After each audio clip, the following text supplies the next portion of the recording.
What am I supposed to be? I feel so far away. What am I supposed to be today?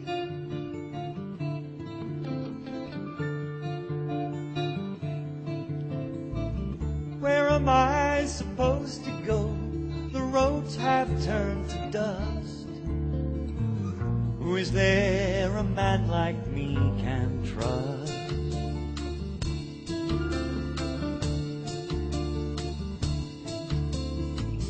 My friend's got a radio, the battery's long since dead. I managed twice to foil them, and now it's a major case with the Citizens Commission because they've never. They've gone for a section. I mean, it's really scary because, I mean, 20 to 10 at night.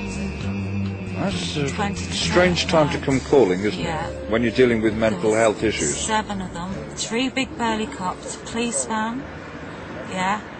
The police have had a continual presence at my house, my neighbours are aware. 6 times in 6 months. You've frightened some people, I think. Yeah. This is your daughter we're talking about? Yeah, she was 18. Legally classed as a vulnerable person. I asked for my daughter to be assessed for Asperger's, which is high-functioning autism. Tell me who you are. Right, I'm Eve Pears from Coventry, and my story is unique. I've got documentary evidence to prove absolutely everything I'm going to tell you. I'm a clairvoyant and self-employed. I've always been independent, and at one time I had a property that I rented out as well, which is part of this unique story. It starts in 1998, where my daughter, there was an attempted abduction of my daughter from our drive. My neighbour witnessed it, we called the police, and the man who attempted to abduct her, police actually admitted that he was a personal friend of theirs. So nothing came of that. That's a rather unusual term to use, isn't it? A personal friend. Yes. And and you heard that from the police that attended? They called him by his name, and they said he's a nice guy and he's a friend of ours. He did get a warning, but nothing else happened from that. But about a year later, I'd been away on holiday, come back, I got phoned back a day early because there was an obvious burglary. My blinds were half-mast, windows left open, PC on the settee, and I thought, okay. So looked around. The only bedroom that had been messed up was my daughter's bedroom. Her underwear drawer was on the floor. Underwear was scattered over the floor. A photo of her from the windowsill was gone. And the evidence that we had proved that the man who attempted to abduct her had actually, we found evidence that he'd done the burglary. What evidence was that? It was the way they entered the house. The man who attempted to abduct her and threatened her before actually lived in the house next door. Okay. And I just painted the fences before going away. There were scratches coming in from next door, and the ornamental wall, the bricks where it jumped down, had actually broken and misplaced. A burglar doesn't come in.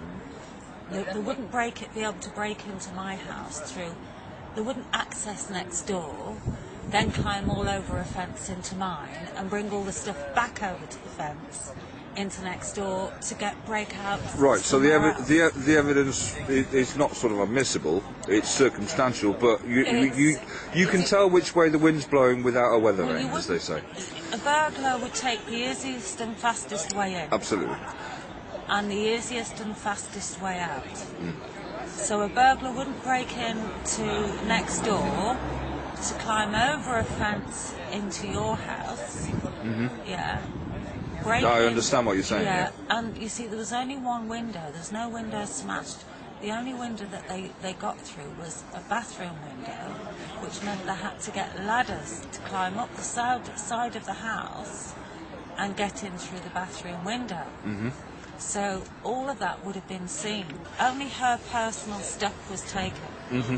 There was money and jewellery in my bedroom drawer, which wasn't touched. Her photo was taken, her CD player, her personal things, and the fact that her underwear was spread all over the floor. It actually opened a perfume box, a little Christmas selection tiny perfume box. One of them was left on the bed with her panties. A friend of mine who understands what that's about told me what they do. They use that for. They use the perfume with the underwear on the bed for purposes. Gratification. Yes, better word. So when the police called around about that, it took them, I think it was 2 days. To arrive from the call? Yeah. To attend? They didn't come for a couple of days later. Nothing was done about that, including her underwear. It was an unnatural burglary. Yes. Nothing of mine was touched. Now, I had a big CD player. Her little one was taken. It was much less valuable. It was just personal. So it was most certainly not theft? No. So, okay, so moving on from that, yeah, where do we go from there? She was at school, she was 13, and there was a drug problem within the school, which there's material evidence to back that up. The kids that were getting bullied by the drug dealer were taken out of their lessons and put into a separate room. They were isolated.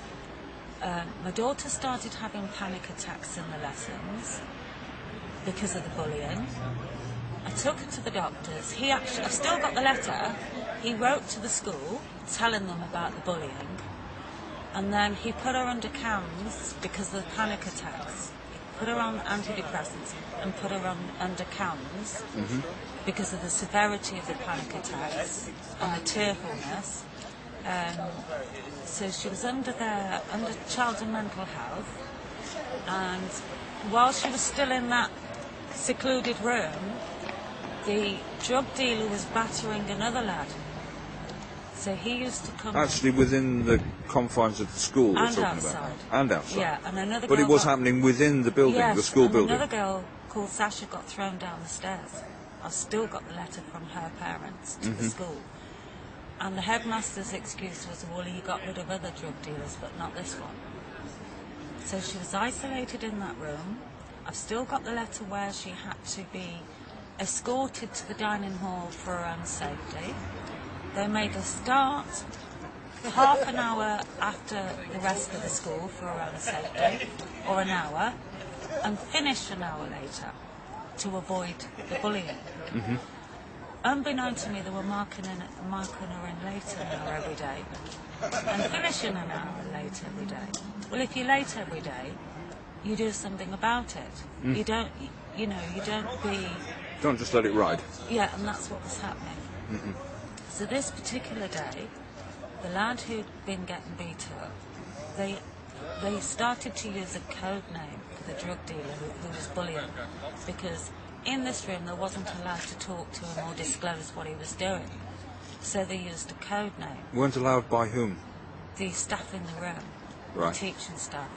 That if this lad had got beaten up and he wanted to tell my daughter, or anyone wanted to whisper about him to each other, They used a different name. They had to use a code name. They were watched. So this particular day, she was talking to this lad, and it was the actual dinner time. So it was private time, not lesson time.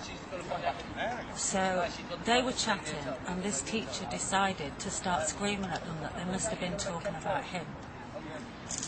She threw my daughter during the school day off the school grounds and onto the street. It was raining. Without contacting you? Refused her a phone call home. She was 14. Refused her a phone call home. And it was pouring with rain, because I used to have to drive her inside the actual school premises. Okay. She landed up, good walk home, but on the way she was going to walk under a lorry.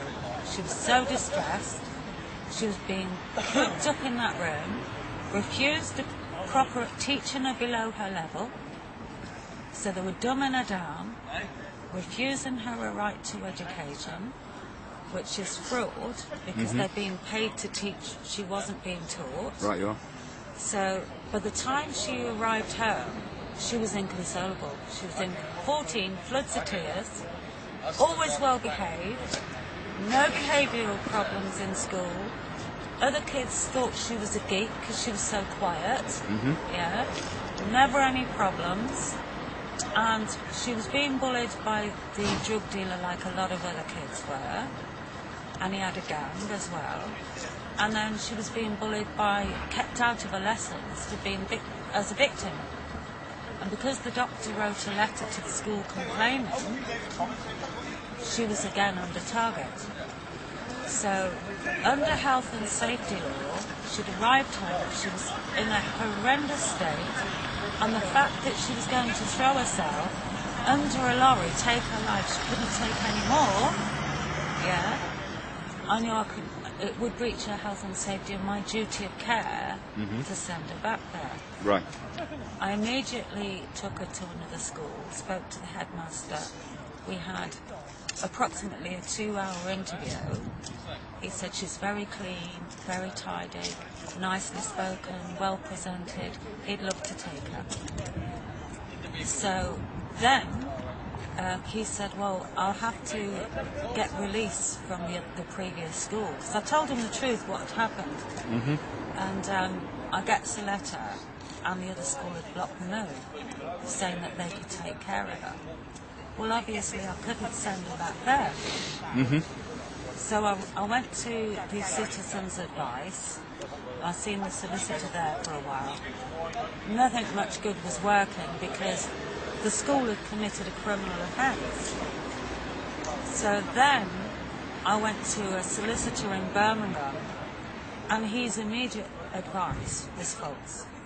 And I knew it was false. He said it wasn't a criminal offence for them to kick her out onto the street during the school day. I thought, I'm not... They have a duty of care. Well, it is a criminal offence. Yes. It's abandonment. Yes. Yeah. I thought, right, can't send her to another school. They're blocking it. The welfare came round on 2 occasions. I wanted them to take me to court. Nothing was done. No court case. My car had broke, needed some work doing on it, so I took it to a garage. And the guy who was fixing the car, the young guy, he dropped me back to the house because they were coming to the house. Gets back to the house, there was a social worker, 2 of them, and a school welfare worker in 2 different cars. The guy delivered my car back. They accused my daughter of being off school as him being her boyfriend, and they actually walked up to him. I'd never met that lad. He was about 21. I'd never met him. Here was them with their badges. Jumping to conclusions. Well, saying my daughter doesn't want to go to school because he's her boyfriend. She was like 14 still. Yeah. Slow starter, wasn't even interested in boys, and she felt ashamed of her life. And the lad said to me, I don't know who these are, but they're asking me if I'm your daughter's boyfriend. We'd met him actually that day. Actually met him earlier that day. Right. He did a job on the car. He dropped me back, but I paid him. What was the outcome of their visit then? The outcome of the visit, they just took some notes. They'd been twice. They came. She was out of school a year before they came, and they said that they'd try and sort out home education. And then it took another year before they come back again and said if she was throwing chairs, if she was badly behaved, she'd get all the help. But because she was well behaved, there was going to be no help for her. So from 14